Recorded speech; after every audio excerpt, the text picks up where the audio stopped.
ರಾಣೆಬೆನ್ನೂರು ನಗರದ ಎನ್ಆರ್ ಸಂಕೇತ್ ಶಾಲೆಯ ವಿದ್ಯಾರ್ಥಿನಿ ಆಶಾ ಅರೇರ್ ಅವರು ಎಸ್ಎಸ್ಎಲ್ಸಿ ಪರೀಕ್ಷೆಯಲ್ಲಿ ಶೇಕಡಾ 96ರಷ್ಟು ಅಂಕಗಳನ್ನು ಪಡೆದು ಅದ್ಭುತ ಸಾಧನೆ ಮಾಡಿದ್ದಾರೆ. ಆಟೋ ಚಾಲಕನ ಮಗಳಾದ ಆಶಾ ಅವರ ಈ ಸಾಧನೆ ದಿಟ್ಟ ಪರಿಶ್ರಮ, ಸಂಕಲ್ಪ ಹಾಗೂ ಬಡತನದ ನಡುವೆಯೂ ಕನಸುಗಳನ್ನು ಸಾಧಿಸಬಹುದೆಂಬುದಕ್ಕೆ ಜೀವಂತ ಸಾಕ್ಷಿಯಾಗಿದೆ. ಈ ಮಹತ್ವದ ಸಾಧನೆಯನ್ನ ಗೌರವಿಸಿ ರಾಣೆಬೆನ್ನೂರು ಆಟೋ ಚಾಲಕರು ಮತ್ತು ಮಾಲೀಕರ ಸಂಘದ ವತಿಯಿಂದ ಆಶಾ ಅವರನ್ನ ಭರ್ಜರಿಯಾಗಿ ಸನ್ಮಾನಿಸಲಾಯಿತು. ಕಠಿಣ ಪರಿಸ್ಥಿತಿಯಲ್ಲೂ ಹೋರಾಟ ಮನೋಭಾವದಿಂದ ಓದಿ ಅತ್ಯುತ್ತಮ ಫಲಿತಾಂಶ ಗಳಿಸಿರುವುದು ಇತರ ವಿದ್ಯಾರ್ಥಿಗಳಿಗೆ ದೊಡ್ಡ ಪ್ರೇರಣೆ ಎಂದು ಸಂಘದ ಗೌರವಾಧ್ಯಕ್ಷರಾದ ರವೀಂದ್ರಗೌಡ ಪಾಟೀಲ್ ಅವರು ಹಾಗೂ ಅಧ್ಯಕ್ಷರಾದ ಜಗದೀಶ್ ಕೆರೋಡಿ ಅವರು ಅಭಿಪ್ರಾಯವನ್ನ ಪಟ್ಟರು.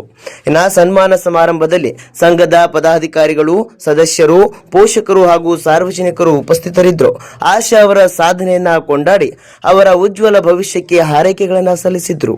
ಆ bureau report, news pulse, Ranebennur. ಉತ್ತರ ಕರ್ನಾಟಕದ ಹೆಬ್ಬಾಗಿಲೆಂದೇ ಖ್ಯಾತಿಯಾಗಿರ್ತಕ್ಕಂಥ ವಾಣಿಜ್ಯ ನಗರಿ ರಾಣೆಬೆನ್ನೂರಿನ ಆಟೋ ಚಾಲಕರಾಗಿರ್ತಕ್ಕಂಥ ನಮ್ಮ ನಾಗರಾಜ್ ನರಸಪ್ಪ ಆರ್ಯರ್ ಅಂತಕ್ಕಂಥ ಆಟೋ ಚಾಲಕರ ಮಗಳು ಕುಮಾರಿ ಆಶಾ ನಾಗರಾಜ್ ಆರ್ಯರ್ ಇವರು ಮೊನ್ನೆ ನಡೆದಂಥ SSLC ಎಕ್ಸಾಮ್ನಲ್ಲಿ NR ಸಂಕೇತ್ ಸ್ಕೂಲ್ನಲ್ಲಿ ಇಂಗ್ಲೀಷ್ ಮೀಡಿಯಂ ಸ್ಕೂಲ್ನಲ್ಲಿ ಓದ್ತಾ ಇದ್ದು 93.6% ಮಾಡಿ SSLCಯಲ್ಲಿ ಮಾಡಿದ್ದಾರೆ. ಒಬ್ಬ ಆಟೋ ಚಾಲಕರ ಮಗಳು ಅತ್ಯಂತ ಕಡು ಬಡತನದಲ್ಲಿ ಇವತ್ತು ಇಂಗ್ಲೀಷ್ ಮೀಡಿಯಂ ಸ್ಕೂಲ್ನಲ್ಲಿ 93.6% ಮಾಡಿರೋದು ನಿಜವಾಗಲೂ ಇಡೀ ನಮ್ಮ ರಾಣೆಬೆನ್ನೂರು ಜನತೆಗೆ ತುಂಬ ಸಂತೋಷದ ವಿಚಾರ.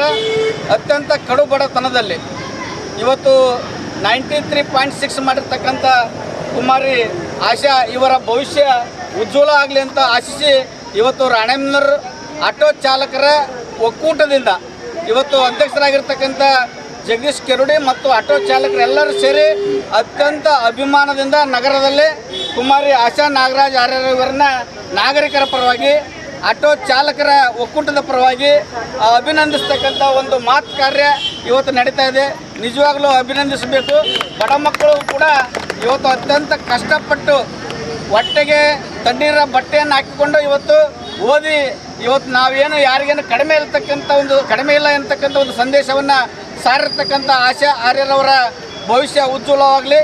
ಇಂಥ ಒಂದು ಕಡುಬಡತನದಲ್ಲಿ ಅತ್ಯಂತ ಸಾಧನೆ ಮಾಡಿರ್ತಕ್ಕಂಥ ನಮ್ಮ ಆಶಾ ನಾಗರಾಜ್ ಆರ್ಯರವರ ಒಂದು ನೆರವಿಗೆ ವಿವಿಧ ಸಂಘಟನೆಗಳು, ವಿವಿಧ ಸಂಘಸ್ಥರು, ರಾಜಕೀಯ ಪಕ್ಷದವರು ಅವರಿಗೆ ಪ್ರೋತ್ಸಾಹ ನೀಡಿ ಇನ್ನೂ ಅವರ ಭವಿಷ್ಯ ಉಜ್ವಲವಾಗಿ ಮುಂದಿನ ಒಂದು ಶಿಕ್ಷಣ ಹೆಚ್ಚಿನ ರೀತಿಯಲ್ಲಿ ಇಡೀ ರಾಜ್ಯಕ್ಕೆ ಮಾದರಿ ಆಗ್ತಕ್ಕಂಥ ರೀತಿಯಲ್ಲಿ ಅವರು ಉತ್ತೀರ್ಣರಾಗಲಿ ಅಂತಂದೇಳಿ ಹಾರೈಸಬೇಕು ಅಂತಕ್ಕಂಥ ಮಾತನ್ನು ಹೇಳಿ ಈ ಸಂದರ್ಭದಲ್ಲಿ ನಮ್ಮ ಯುವ ನಾಯಕರಾಗಿರ್ತಕ್ಕಂಥ ನಮ್ಮ ಆಟೋ ಚಾಲಕರ ಅಧ್ಯಕ್ಷರು ಆಗಿರ್ತಕ್ಕಂಥ ನಮ್ಮ ಜಗದೀಶ್ ಕೆರೋಡಿ ಅವರು ಎರಡು ಮಾತಾಡಬೇಕು ಅಂತೇಳಿ ಅವರಲ್ಲಿ ವಿನಂತಿ ಮಾಡ್ಕೊಳ್ತೇನೆ.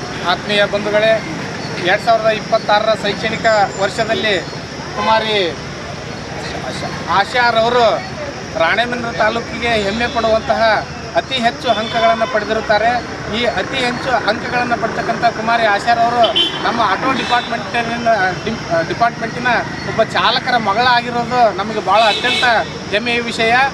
ಅವರು ಮುಂದಿನ ಶೈಕ್ಷಣಿಕ ಜೀವನ ಭಾಳ ಸಾಧನೆಗೈದು ಈ ತಾಲೂಕಿಗೂ ಮತ್ತು ರಾಜ್ಯಕ್ಕೂ ಕೀರ್ತಿ ತರಲಿ ಅಂತೇಳಿ ಈ ಸಂದರ್ಭದಲ್ಲಿ ಹಾರೈಸ್ತಾ, ರಾಣೆಬೆನ್ನೂರು ನಗರದಲ್ಲಿ ಸುಮಾರು 84ಕ್ಕೂ ಹೆಚ್ಚು ಖಾಸಗಿ ಶಿಕ್ಷಣ ಸಂಸ್ಥೆಗಳು ಕಾರ್ಯನಿರ್ವಹಣೆ ಮಾಡ್ತಾ ಇವೆ. ಒಂದೊಂದು ಖಾಸಗಿ ಶಿಕ್ಷಣ ಸಂಸ್ಥೆಗಳು ಒಂದೊಂದು ಡೊನೇಷನನ್ನು ನಿಗದಿಪಡಿಸಿವೆ. ಈ ಏನು ಡೊನೇಷನ್ ನಿಗದಿಪಡಿಸಿರ್ತಕ್ಕಂಥ ಸರ್ಕಾರದ ಯಾವುದೇ ಮಾನದಂಡಗಳಿಲ್ಲ. ವ್ಯಾಪಕವಾದಂತಹ ಏನು ಹಗಲು ಧೋರಣೆಗೆ ಇಳಿದಿರ್ತಕ್ಕಂಥ ಖಾಸಗಿ ಶಿಕ್ಷಣ ಸಂಸ್ಥೆಗಳ ವಿರುದ್ಧ ಮುಂದೆ ನಾವು ರವೀಂದ್ರಗೌಡರವರ ನೇತೃತ್ವದಲ್ಲಿ ರಾಣೆಬೆನ್ನೂರು ತಾಲೂಕಲ್ಲಿ ಏನು ಖಾಸಗಿ ಶಿಕ್ಷಣ ಸಂಸ್ಥೆಗಳು ಅನಧಿಕೃತವಾಗಿ ಡೊನೇಷನನ್ನು ಮಾಡ್ತಾ ಇದ್ದಾವೆ, ಅವುಗಳನ್ನು ಕಡಿವಾಣ ವಿದ್ಯಾರ್ಥಿ ವಿಕಾಸ್ ಪರಿಷತ್ನಿಂದ ಹೋರಾಟವನ್ನು ಮಾಡ್ತೇವೆ.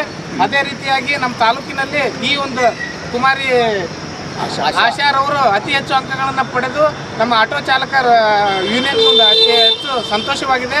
ಹಾಗಾಗಿ ನಾವು ರೈತ ಸಂಘಟನೆಗಳಿಂದ ಮತ್ತು ಸಾರ್ವಜನಿಕರ ವತಿಯಿಂದ ರಾಣೆಬೆನ್ನೂರು ತಾಲೂಕಾ ಆಟೋ ಚಾಲಕರ ಒಕ್ಕೂಟದಿಂದ ಇವತ್ತು ಸನ್ಮಾನವನ್ನು ಕಾರ್ಯಕ್ರಮವನ್ನು ಏರ್ಪಡಿಸಲಿದೆ.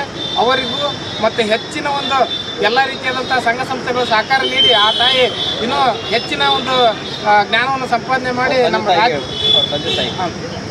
ಮತ್ತು ಅದೇ ರೀತಿಯಾಗಿ ಮನೆಯಲ್ಲಿ ಯಾವುದೇ ಮಕ್ಕಳು ಸಾಧನೆ ಮಾಡಬೇಕಾದ್ರೆ ಕುಟುಂಬದ ಒಂದು ಎಲ್ಲ ರೀತಿಯ ಸಹಕಾರಗಳು ಇರಬೇಕು. ಅದೇ ರೀತಿಯಾಗಿ ಅವ್ರ ಮನೆಯಲ್ಲಿ ಅವ್ರು ಮಾಡಿದ್ದಾರೆ. ಆ ವಿದ್ಯಾರ್ಥಿಗೆ ಓದಲಿಕ್ಕೆ ಉತ್ತಮವಾದಂಥ ವಾತಾವರಣವನ್ನು ನಿರ್ಮಾಣ ಮಾಡಿಕೊಟ್ಟಿದ್ದರಿಂದ ಆ ತಾಯಿ ಇವತ್ತು 96% ಮಾಡಲಿಕ್ಕೆ ಸಾಧ್ಯ ಆಗಿದೆ. ಈ ಸಂದರ್ಭದಲ್ಲಿ ಭಾಗವಹಿಸಿರುವಂತಹ ತಮ್ಮೆಲ್ಲರನ್ನ ವಂದಿಸಿ, ಕೊಟ್ಟ ಅವಕಾಶಕ್ಕೆ ವಂದಿಸಿ ನಾನು 2 ಮಾತುಗಳನ್ನು ಮುಗಿಸ್ತೇನೆ. ಜೈ ಹಿಂದ್.